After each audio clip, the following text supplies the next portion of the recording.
We got some breaking news, ladies and gentlemen. Sean Davis here for the channel. Make sure you guys turn on the post notification bell and hit that like button and subscribe here to the channel for more spectacular content.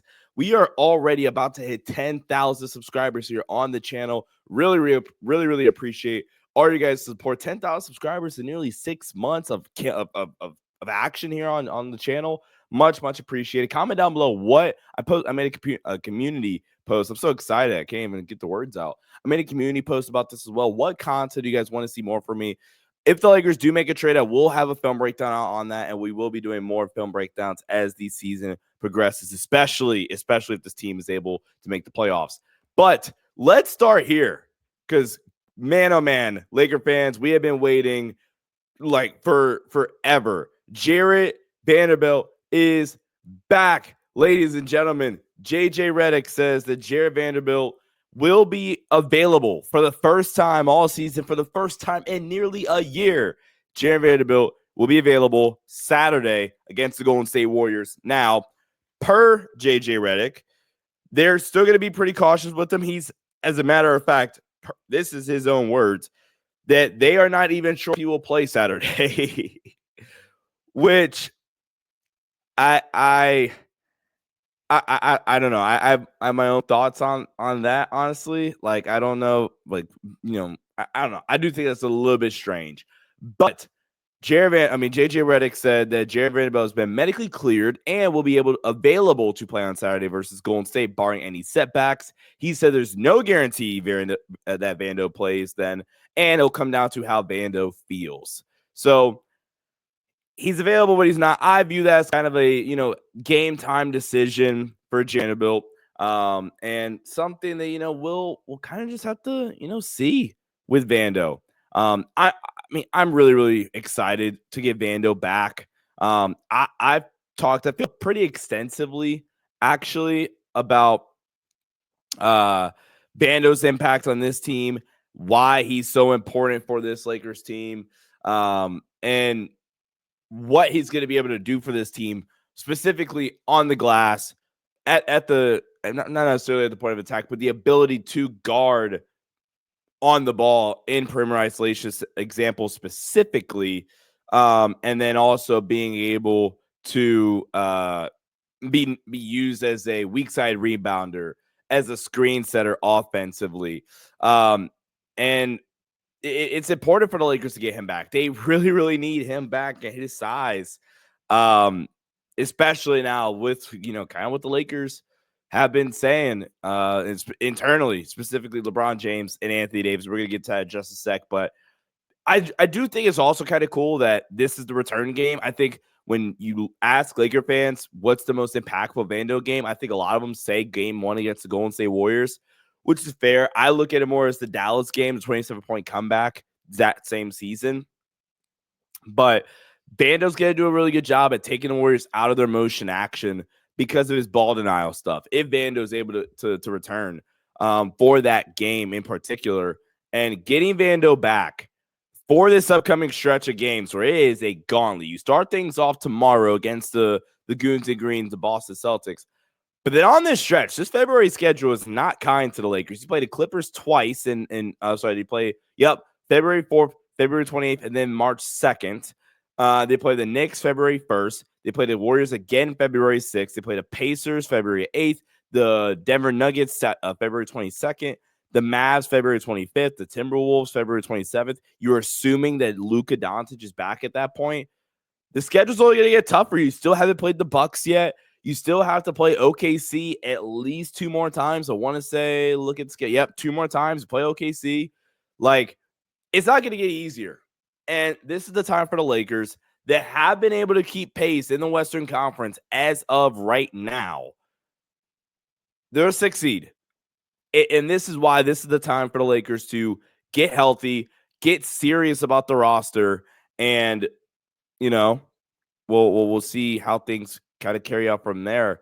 Like I said, the Lakers, they take on the Boston Celtics. Second ever back-to-back for the Celtics. Something to keep in mind. They take on the Celtics tomorrow, 10 o'clock Eastern, 7 p.m. Pacific. We'll be diving in more specifically to that matchup tomorrow We got a little bit of news today. From Charania. LeBron James AD want moves, and they are actually a little concerned about the ability to make moves. League sources. I'm reading. We'll pop up the article. Why don't we?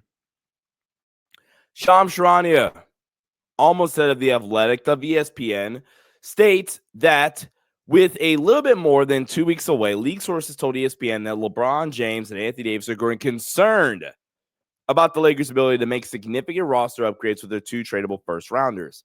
James, a 4-time champion, and Davis, a 1-time champ, have expressed that they want the franchise to make moves to contend for a championship, with the co-stars believing that the Lakers are potentially a piece or 2 away. This obviously following up the LeBron's comments following the loss against the Clippers, saying that that's how our team is constructed. We don't have room for error. We don't have a choice.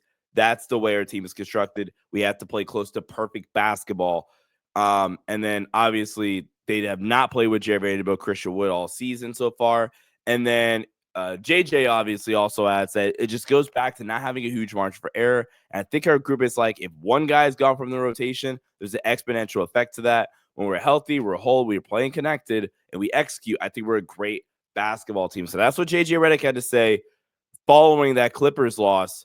And then that's what LeBron said. So a couple of pointers here. This is the first time, to my knowledge, that Anthony Davis has also kind of been on the same type of time as LeBron has, where it's, no, make a move now. And I understand some of the front offices, some of the fan bases' frustration with LeBron and LeBron's, I don't know if it's lack of accountability, but I do think, like, there's people all the time like, Sean, you don't ever criticize LeBron for his turnovers. Well, I think LeBron's turnovers have been a problem this season. And I think they've been a little bit of a problem for the past 2 seasons. And I am a little curious what LeBron and AD consider a win now move, because I look at the market and I'm like, yeah, I don't know if there's a 1 to 2 piece away move to catapult this team back into title contention. Now, at the same time, I don't think it matters if I view that, because at the time I used this, I want to say I used this example in the most recent pod with my guy Corbin Ford. Make sure you guys go check that out.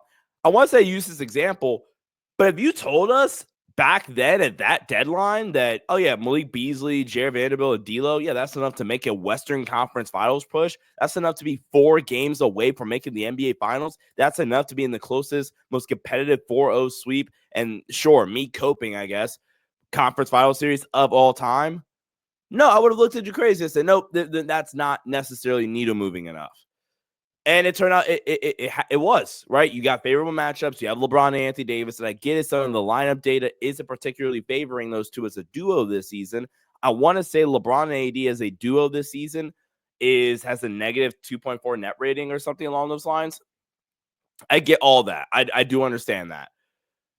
But there is a massive thing called benefit of the doubt here.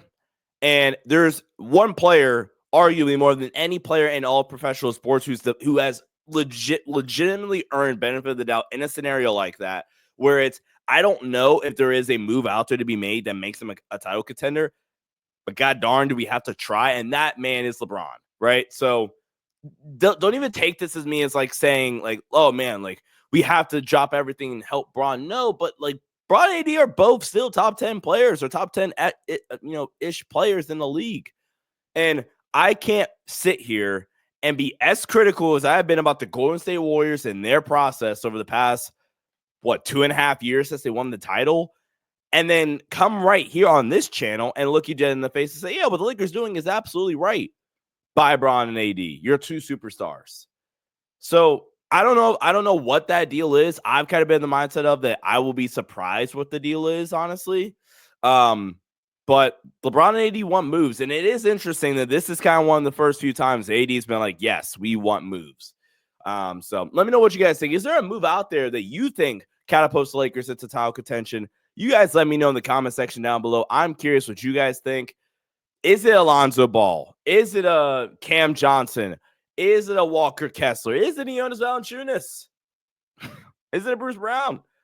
I think one of the videos I am going to do probably won't be tomorrow, but I do think one of the videos I want to do is a video kind of going over all the different trade options for the Lakers, the pros and cons of those players, if I would trade for them, what I would be willing to give up for them. So I think we can do that. So let me know if you guys be interested in that. Like I said, leave a comment down below. What other content you guys want to see on the channel? Be a friend, tell a friend. We're trying to hit 10,000 subscribers here on the channel. Thank you guys so much for tuning in. As always, Go Lake Show. Peace out.